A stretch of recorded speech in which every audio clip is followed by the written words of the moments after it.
I'd like us to begin, if we could, with an image.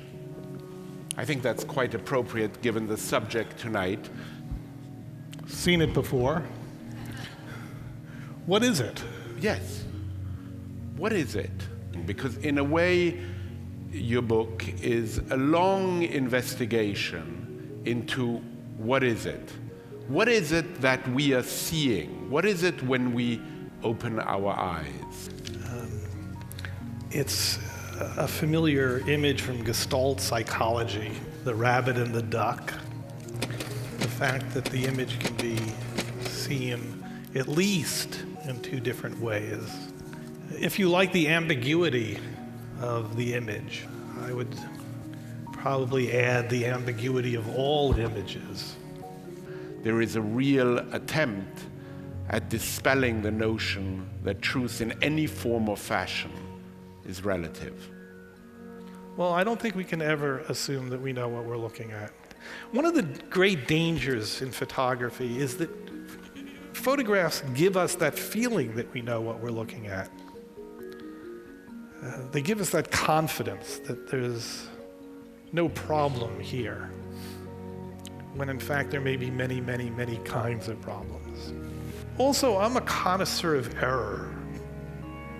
I am fascinated by mistakes and why people make mistakes. This is considered by many people to be the first iconic war photograph taken by Roger Fenton in the Crimea outside of Sevastopol.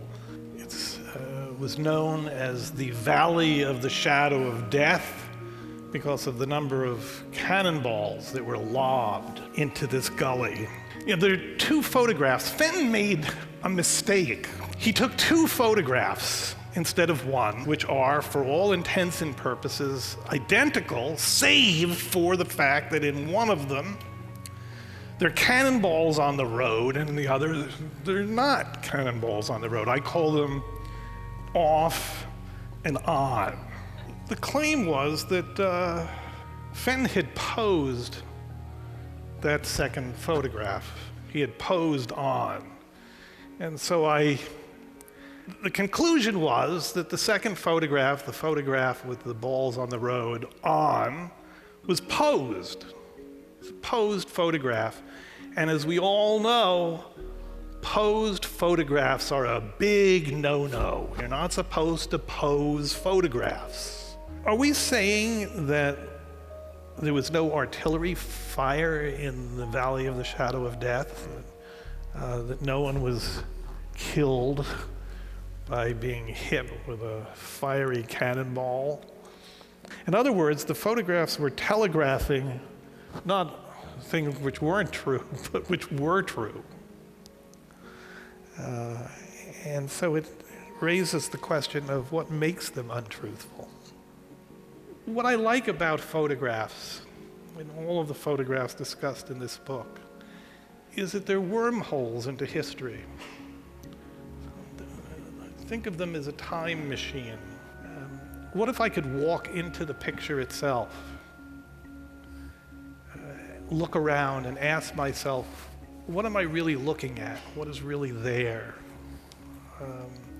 What is the reality that this photograph is in part recording? If someone tells me that one photograph is more truthful than another because it was or wasn't posed, I think that's very, very close to nonsense talk. It was this idea of purity. You were supposed to observe, the so-called fly on the wall, but not interact. You weren't supposed to touch anything. Keep your hands off of reality. You can look at it, but you can't touch it. Truth doesn't come from any kind of style or method of presentation or production modality. Truth is a quest. It's a pursuit of something. And in its pursuit, you can use whatever is available, whatever is on hand. The only goal is to try to find something out that's real, nothing else.